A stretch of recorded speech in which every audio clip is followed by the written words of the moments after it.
안녕하세요. 사건 읽어주는 남자 북보입니다. 37세 여성이었습니다. 그리고 가족들은 경찰에 신고를 했습니다. 사람이 사라졌어요. 경찰은 그 신고를 받고 출동했습니다. 실제로 현장에 출동했고 주변을 수색했습니다. 그런데 신고를 받은 지 불과 2시간 30여 분 뒤, 경찰은 가족에게 이렇게 말합니다. 장미란 씨와 연락이 됐습니다. 안전한 것도 확인했습니다. 다만 본인이 자신의 위치를 알려주고 싶어 하지 않습니다. 가족들은 그 말을 믿었습니다. 그럴 수밖에 없었습니다. 경찰이 그렇게 말을 했다면 가족 입장에서는 믿을 수밖에 없었을 겁니다. 그런데 그 말은 사실이 아니었습니다. 경찰이 실제로 장미란 씨와 통화했다는 기록은 확인되지 않았습니다. 장미란 씨의 휴대전화에서도, 경찰관의 휴대전화에서도, 경찰서의 통신 기록에서도 실제 통화 사실을 뒷받침할 기록이 발견되지 않았습니다. 그렇게 사건은 종결됐습니다. 그리고 시간이 흘렀습니다. 하루, 일주일, 한 달, 두 달. 장미란 씨는 돌아오지 않았습니다. 그러던 사이 장미란 씨가 마지막으로 사라진 곳 주변에 공공 CCTV 118대의 영상이 보존 기간이 지나 차례로 삭제됐습니다. 그리고 104일이 지난 8월 24일 경찰은 장미란 씨가 마지막으로 머물던 숙소에서 수백 미터 떨어진 곳에서 한 여성의 시신을 발견합니다. 시신의 옷과 소지품은 실종 당시 장미란 씨가 가지고 있었던 것과 일치했습니다. 휴대전화도 함께 발견됐습니다. 하지만 아직 확인되지 않은 것이 있습니다. 그 시신이 정말 장미란 씨인지, 정확히 언제 사망했는지, 어떤 이유로 사망했는지, 경찰 초기 대응이 이 사건에 어떤 영향을 미쳤는지 아직 밝혀지지 않은 질문들이 남아 있습니다. 오늘 북버 사건 파일에서는 제주에서 벌어진 37살 여성 장미란 씨 실종 사건, 그리고 그 사건을 둘러싼 104일의 시간을 하나씩 따라가 보겠습니다. 2026년 5월 제주시 한림읍, 이곳에서 약 10년 전 제주로 이주한 37살 여성 장미란 씨가 연인과 함께 생활하고 있었습니다. 장미란 씨는 제주에서 오랫동안 생활해왔던 것으로 알려졌습니다. 그리고 5월 10일 밤 장미란 씨에게는 평소와 다르지 않았을 수도 있는 어느 밤이 지나가고 있었습니다. 경찰은 장미란 씨가 5월 10일 오후 10시 15분쯤 자신이 머물던 숙소를 나선 것으로 파악하고 있습니다. 일부 초기 보도에서는 외출 시각이 5월 13일 새벽 1시 30분쯤으로 알려지기도 했습니다. CCTV 시간과 실제 시간 사이에 차이가 있었기 때문입니다. 현재 경찰과 주요 언론 보도에서 확인되는 시간은 5월 10일 오후 10시 15분입니다. 장미란 씨가 밖으로 나갈 당시 그녀의 옷차림도 확인됐습니다. 검은색 후드 집업, 카키색 트레이닝 바지, 그리고 흰색 나이키 슬리퍼, 그리고 휴대전화, 짐을 싸거나 여행 가방을 챙기거나 장기간 집을 비울 준비를 한 모습은 아니었습니다. 그렇게 장미란 씨는 숙소를 나섰습니다. 그리고 돌아오지 않았습니다. 처음에는 가족들도 이 일이 이렇게까지 길어질 것이라고 생각하지 않았을 겁니다. 잠시 밖에 나간 걸 수도 있습니다. 친구를 만날 수도 있고 혼자 걷고 있을 수도 있었습니다. 하지만 시간이 지나도 연락이 오지 않았습니다. 그리고 장미란 씨가 돌아오지 않자 함께 생활하던 연인은 이상함을 느끼기 시작합니다. 결국 5월 15일 장미란 씨가 숙소를 나간 뒤 사흘째 되던 날 오후 6시 43분 연인은 경찰에 실종 신고를 합니다. 5월 15일 오후 6시 43분 장미란 씨의 실종 신고가 접수됩니다. 당시 관할 파출소 경찰관들은 신고자를 직접 만나 내용을 확인했고 장미란 씨의 휴대전화, 위치값 등을 토대로 한림항 인근 주변 숙박업소 등을 확인하며 수색에 나섰던 것으로 파악됐습니다. 즉 처음부터 아무것도 하지 않았던 것은 아닙니다. 경찰은 실제 현장에 출동했고 장미란 씨의 휴대전화를 확인했고 주변을 확인했습니다. 그리고 그날 밤 사건을 담당한 제주 서부경찰서 소속 A경장이 사건을 넘겨왔습니다. 당시 야간 근무를 하던 경찰관이었습니다. 그런데 여기서 사건의 방향이 완전히 바뀌게 됩니다. 오후 9시 16분 신고가 접수된 지 약 2시간 30여 분 뒤였습니다. A경장은 신고자에게 장미란 씨와 연락이 닿았고 안전이 확인됐다는 취지로 설명합니다. 그리고 한 가지 말을 더 합니다. 장미란 씨가 자신의 위치를 남자친구에게 알려주고 싶어 하지 않는다는 것이었습니다. 이 말을 들은 가족들은 일단 안도할 수밖에 없었습니다. 살아있구나. 어딘가에 있구나. 지금은 우리에게 자신의 위치를 알려주고 싶지 않은가 보다. 그렇게 생각했을 가능성이 있었습니다. 그리고 경찰은 5월 15일 오후 9시 16분 사건을 종결 처리합니다. 문제는 나중에 이 보고의 진실이 완전히 달라졌다는 것입니다. 시간이 지나면서 경찰의 보고에 의문이 생기기 시작합니다. A 경장은 장미란 씨와 연락이 닿았다는 취지로 보고했습니다. 그런데 경찰이 이후 장미란 씨의 통화 기록을 확인했을 때 실제 통화 기록이 확인되지 않았습니다. A 경장 본인의 통화 기록에서도 장미란 씨의 통화 기록이 확인되지 않았고 경찰서 측 기록에서도 그 통화를 뒷받침하는 자료가 확인되지 않은 것으로 조사됐습니다. 즉 경찰이 말했던 장미란 씨와 연락이 됐다라는 전제를 뒷받침할 실제 통화 기록이 없었던 것입니다. 그리고 이 부분이 현재 A 경장이 수사를 받게 된 핵심적인 이유 가운데 하나입니다. 경찰은 A 경장이 실제로 장미란 씨의 생사나 소재를 확인하지 않은 채 연락이 닿은 것처럼 허위로 사건을 종결한 것으로 보고 있습니다. A 경장에게 적용된 혐의는 직무유기, 공전자 기록 위장 및 행사, 위계에 의한 공무집행 방해 등입니다. 물론 여기서 반드시 구분해야 할 것이 있습니다. 현재 이것은 수사기관이 적용한 혐의입니다. 법원의 최종 판단이 내려진 것은 아닙니다. 따라서 오늘 이야기하는 A 경쟁의 행동 역시 법적으로 확정된 범죄 사실이 아니라 현재 수사 중인 혐의라는 점을 분명히 해두겠습니다. 하지만 경찰 내부 조사에서 확인된 정황은 상당히 심각했습니다.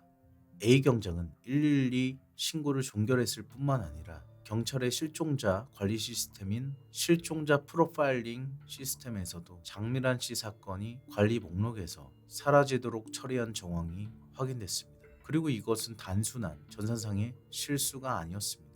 사건이 종결된 뒤 관리 시스템에서도 관련 자료가 삭제된 정황이 발견된 것입니다.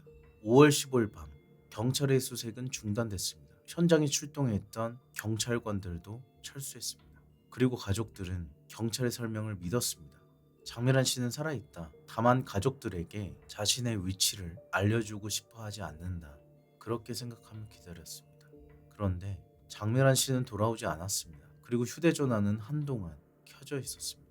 5월 16일 오전 9시 44분 장미란 씨의 휴대전화 신호가 제주시 한림항 일대에서 마지막으로 확인된 뒤 전원이 꺼진 것으로 파악됐습니다. 이것은 매우 중요한 부분입니다. 왜냐하면 최초 신고가 접수된 5월 15일 오후 6시 43분부터 휴대전화가 꺼진 5월 16일 오전 9시 44분까지 휴대전화가 계속 작동하고 있었기 때문입니다. 즉 경찰이 사건을 종결한 뒤에도 장미란 씨의 휴대전화는 한동안 켜져 있었습니다. 그리고 마지막으로 확인된 위치는 한림항 일대였습니다. 하지만 당시 경찰은 이미 사건을 종결한 뒤였습니다. 그 뒤로도 장미란 씨에게는 별다른 생활 반응이 확인되지 않았습니다. 카드 사용, 병원 진료, 새로운 휴대전화 사용, 뚜렷한 금융활동. 현재까지 경찰이 확인된 자료에는 장미란 씨가 실종 이후 정상적인 활동을 이어갔다고 볼 만한 흔적이 발견되지 않았습니다. 하루가 지나고 일주일이 지나고 한 달이 지났습니다. 장미란 씨의 연인은 시간이 지나도 장미란 씨와 연락이 닿지 않자 다시 경찰에 신고하려 했습니다. 7월 17일 두 번째 신고를 시도했습니다. 그런데 이번에는 기존 사건 기록 때문에 신고가 제대로 접수되지 않았습니다. 최초 사건을 종결하면서 남겨진 장미란 씨가 자신의 위치를 남자친구에게 알려주기를 원하지 않는다는 취지의 기록이 오히려 새로운 신고를 막는 결과로 이어진 것으로 알려졌습니다. 처음에는 가족을 안심시키기 위해 전달됐던 말이 2달 뒤에는 가족이 다시 도움을 요청하는 것을 가로막는 기록이 된 것입니다. 그리고 이틀 뒤 7월 19일 장미란 씨의 친척이 서울에서 다시 실종 신고를 접수합니다. 그제야 사건은 다시 움직이기 시작했습니다. 경찰은 장미란 씨의 사건을 다시 들여다보기 시작했고 수색과 재수사가 재개됐습니다. 그리고 그 과정에서 이상한 점들이 하나씩 드러납니다. 처음 신고를 받았던 경찰관이 정말 장미란 씨와 통한 것이 맞는가? 왜 사건은 그렇게 빨리 종결됐는가? 왜 실종자 관리 시스템에서도 사건이 사라졌는가? 그리고 왜 2달 동안 장미란 씨를 찾기 위한 수색이 사실상 이어지지 않았는가? 질문이 쌓이기 시작했습니다. 그리고 이 사건에서 가장 안타까운 문제가 하나 더 드러납니다. 바로 CCTV입니다. 장미란 씨가 사라진 한림읍 일대에서는 공공 CCTV가 상당수 설치되어 있습니다. 확인된 숫자는 총 118대, 방범용 CCTV 111대, 그리고 제주도 자치경찰단 교통정보센터의 교통정보 수집용 카메라 7대, 합쳐서 118대였습니다. 이 CCTV들이 중요한 이유는 간단합니다. 장미란 씨가 마지막으로 어디로 이동했는지, 어떤 길을 걸었는지, 누군가와 만났는지, 어떤 차량이 주변을 지나갔는지 그 흔적을 추적할 수 있는 중요한 자료였기 때문입니다. 그런데 이 영상들은 영구적으로 저장되는 자료가 아니었습니다. 보존 기간이 지나면 자동으로 삭제됩니다. 확인된 자료에 따르면 5월 12일부터 20일까지 관련 영상들은 6월 11일부터 19일 사이 보존 기간 30일이 지나면서 모두 삭제됐습니다. 문제는 경찰이 이 영상을 확보하기 위한 공식 열람 요청을 훨씬 뒤에 했다는 겁니다. 제주 서부경찰서가 제주도의 CCTV 영상 열람을 공식 요청한 날짜는 8월 19일로 알려졌습니다. 이미 영상이 삭제된 뒤였습니다. 장미란 씨가 사라진 지 석 달이 넘은 시점이었습니다. 물론 CCTV 영상이 삭제됐다고 해서 사건을 해결할 모든 증거가 사라진 것은 아닙니다. 하지만 적어도 장미란 씨의 마지막 행적을 확인할 수 있었던 가능성이 있는 공공 CCTV 118대의 영상이 보존 기간을 넘겨 사라진 것은 사실입니다. 그리고 이 부분은 초동 대응이 적절했는지를 두고 강한 비판이 나오는 이유 가운데 하나가 됐습니다. 만약 최초 신고가 접수됐던 5월에 CCTV 영상을 확보했었으면 어땠을까? 그 영상에서 장미란 씨의 마지막 이동 경로가 확인되었었다면 어땠을까? 누군가와 함께 있는 모습이 찍혀 있었다면 어땠을까? 차량을 타는 모습이 있었다면 어땠을까? 혹은 아무도 만나지 않은 채 특정 방향으로 걸어가는 모습이 있었다면 어땠을까? 우리는 이제 그 답을 확인할 수 없습니다. 왜냐하면 그 영상들이 사라졌기 때문입니다. 그런데 이 사건은 장미란 씨 한 사람의 이야기로 끝나지 않았습니다. A 경장이 담당했던 또 다른 실종 사건에서도 비슷한 처리 정황이 확인됐습니다. 이번에는 60대 남성이었습니다. 지난 7월 2일 한 가족이 60대 남성이 실종됐다며 경찰에 신고했습니다. 그런데 이 사건에서도 A 경장은 실종자와의 연락이 닿았고 실종자가 경찰관을 만나기를 원하지 않으며 위치를 가족에게 알려주지 말라고 했던 취지로 가족에게 설명한 뒤 사건을 종결한 것으로 조사됐습니다. 장미란 씨 사건과 놀랍도록 비슷한 방식이었습니다. 그런데 장미란 씨 사건이 언론에 알려진 뒤에 60대 남성의 가족들이 다시 경찰에 신고합니다. 7월 2일 신고 이후 약 50일이 지난 8월 21일 가족이 다시 신고했고 경찰은 휴대전화 위치 추적을 통해 실종자를 찾았습니다. 하지만 이미 숨진 상태였습니다. 8월 22일 그 남성은 시신으로 발견됐습니다. 장미란 씨 사건과 마찬가지로 연락이 됐다. 안전하다는 취지의 설명을 들었던 실종자였습니다. 이 두 번째 사건이 확인되면서 경찰 내부에서는 A 경쟁이 처리한 다른 실종 사건들도 문제가 없었는지 확인할 필요성이 제기됐습니다. 그리고 경찰은 A 경쟁이 지난 1년 동안 담당이 처리한 실종 신고 298건을 전수 점검하기로 했습니다. 여기서 중요한 점이 있습니다. 298건 모두가 허위 종결됐다는 뜻은 아닙니다. 경찰이 확인하려는 것은 그 298건 가운데 허위 종결이나 부적절한 처리 사례가 더 있었는지 여부입니다. 즉 298건 전체가 범죄 사건이라는 의미가 아니라 그동안 A 경쟁이 혼자 처리하고 종결한 사건이 상당수였기 때문에 그 과정에 문제가 없었는지를 파악해서 문제가 없었는지를 전수조사하고 있는 것입니다. 한 명의 경찰관이 처리한 실종 사건이 수백 건에 달했다는 사실, 그리고 그 가운데 최소 2건에서 비슷한 허위 종결 정황이 확인됐다는 사실. 이것은 단순히 개인의 일탈인지 아니면 관리 감독 체계에도 문제가 있었던 것인지 확인해야 할 이유가 됐습니다. 이 사건을 취재하면서 또 하나의 사실이 드러납니다. A경장은 장미란 씨 사건 때문에 직위 해제된 것이 아니었습니다. A경장은 7월 22일 자신이 근무하던 경찰서 여자화장실에 들어간 혐의로 별도의 수사를 받고 있었습니다. 성폭력 범죄의 처벌 등에 관한 특례법 위반 혐의였습니다. 그리고 이 사건으로 조사를 받던 중 8월 11일 직위 해제됐습니다. 이후 A 경장의 휴대전화 등에 대한 조사 과정에서 장미란 씨 사건과 관련된 정황까지 확인되면서 수사가 확대됐습니다. 즉 장미란 씨 사건의 허위 종결 의혹이 처음부터 A 경장의 개인 비위 사건을 수사하다가 우연히 드러난 것은 아니지만 별도의 수사 과정에서 확보된 자료 등이 장미란 씨의 사건을 다시 들여다보는 계기가 된 것으로 알려졌습니다. 그리고 경찰은 장미란 씨 사건과 60대 남성 사건 등을 바탕으로 A 경정에 대한 수사를 본격화합니다. 8월 22일 오후 제주경찰청은 A 경정을 긴급 체포합니다. 적용된 혐의는 직무유기, 공전자 기록 위장 및 행사, 위계에 의한 공무집행방해 등입니다. 경찰은 장미란 씨 사건뿐만 아니라 60대 남성 실종 사건까지 비슷한 방식으로 허위 종결한 것으로 보고 있습니다. 경찰은 증거인멸과 도주의 우려가 있다고 판단해 구속영장도 신청했습니다. 그런데 여기서 또 하나의 반전이 생깁니다. A 경장이 법원에 체포 적부심을 청구한 것입니다.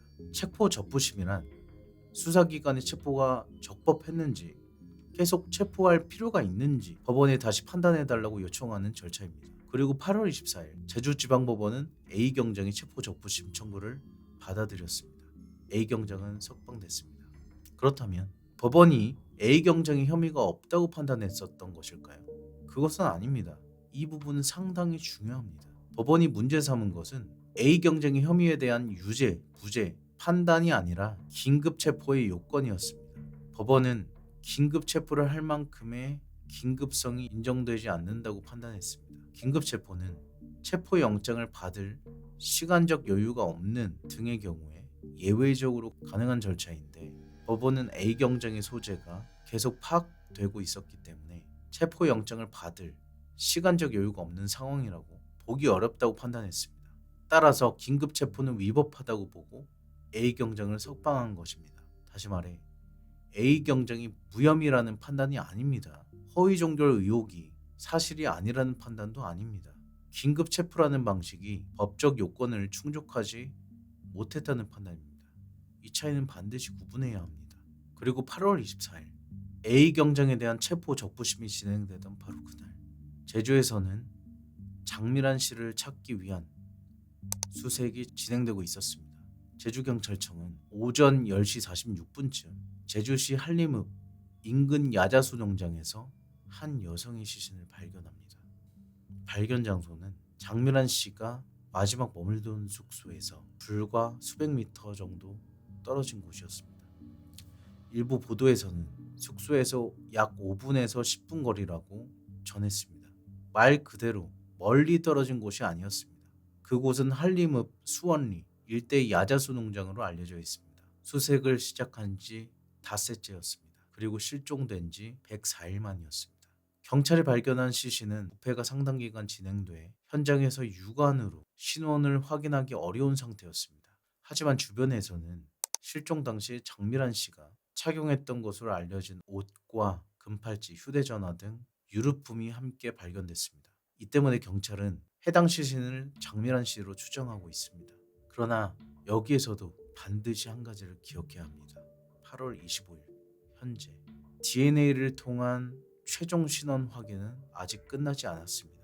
따라서 지금 이 시점에서 장미란 씨가 사망했다라고 확정해서 말할 수는 없습니다. 현재 정확한 표현은 장미란 씨로 추정되는 시신입니다. 시신이 발견되면서 오히려 새로운 질문들이 시작됐습니다. 장미란 씨는 언제 숨진 것일까? 숙소를 나선 직후였을까? 휴대전화가 꺼진 5월 16일 무렵이었을까? 아니면 그보다 훨씬 뒤였을까? 그리고 시신이 발견된 이 야자수 농장이 실제 사망 장소였을까? 아니면 다른 곳에서 숨진 뒤 이곳으로 이동된 걸까? 현재로서는 확정할 수 없습니다. 시신의 부패가 상당히 진행된 만큼 정확한 사망 시점을 확인하는 데에도 어려움이 있을 수 있습니다. 경찰은 국립과학수사연구원의 감식과 DNA 검사 등을 통해 신원과 사인 그리고 사망 경위를 확인할 예정입니다. 경찰은 현재까지 타살 등 범죄 피해 가능성을 높게 보지는 않는 것으로 알려졌습니다. 시신의 위치와 상태 등을 종합한 판단입니다. 하지만 타살이 아니다 라고 확정된 것도 아닙니다. 정확한 사망 원인과 범죄 관련성은 감식 결과를 통해 확인해야 합니다. 그리고 또 하나, 장미란 씨의 휴대전화가 발견됐다는 사실도 중요합니다. 그 휴대전화는 5월 16일 오전 9시 44분쯤 한림항 일대 기지국을 통해 마지막 통신 기록이 확인된 뒤 꺼진 것으로 파악됐습니다. 시신과 함께 그때의 휴대전화와 동일한 것으로 확인된다면 그 휴대전화의 데이터와 상태는 장미란 씨의 마지막 행적을 확인하는데 중요한 단서가 될 수도 있습니다. 다만 휴대전화가 한림항에 있었다는 것이 정확히 한림항 한 지점에 있었다는 뜻은 아닙니다. 기지국의 관할 범위에 있었다는 의미입니다. 따라서 마지막 통신 위치와 시신 발견 장소 사이의 거리를 단순히 직선 거리로만 판단해서는 안 됩니다. 이 사건을 이야기하면서 가장 조심해야 하는 질문입니다. 경찰이 제대로 수색했다면 장미란 씨를 살릴 수 있었을까? 현재로서는 누구도 답할 수 없습니다. 왜냐하면 장미란 씨의 정확한 사망 시점이 아직 확인되지 않았기 때문입니다. 최초 신고 당시 장미란 씨가 살아있는지도 확인되지 않았습니다. 경찰이 5월에 수색했다면 어디에서 발견되었을지도 알 수 없습니다. 발견됐다고 해서 생존했을 것이라고 단정할 수도 없습니다. 따라서 경찰 때문에 장미란 씨가 사망했다라고 말하는 것은 현재까지 확인된 자료만으로는 지나친 결론입니다. 하지만 그렇다고 해서 경찰의 대응에 문제가 없었다고 말할 수도 없습니다. 이 사건에서 확인된 사실만 보겠습니다. 5월 10일 가족이 실종 신고를 했습니다. 오후 9시 16분 사건이 종결됐습니다. A 경장은 장미란 씨와 연락이 됐다는 취지로 보고했습니다. 그런데 실제 통화 기록은 확인되지 않았습니다. 그 뒤 장미란 씨 사건은 실종자 관리 시스템에서도 사라졌습니다. 장미란 씨의 휴대전화는 사건이 종결된 다음날 오전까지 켜져 있었습니다. 7월 17일 연인이 다시 신고하려 했지만 기존 기록 때문에 접수되지 않았습니다. 7월 19일 친척의 재신고를 통해 사건이 다시 움직였습니다. 그리고 그 사이 한림읍 일대 공공 CCTV 118대의 영상은 보존기간을 넘겨 삭제됐습니다. 이것들은 모두 확인이 된 팩트입니다.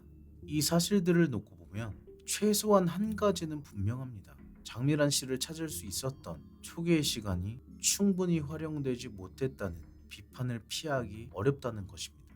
그리고 그 책임이 어디까지 개인 경찰관에게 있는지, 어디부터 경찰서의 지휘, 관리, 감독 책임인지 그것을 밝혀내는 것이 앞으로의 수사에서 중요한 부분이 될 것입니다.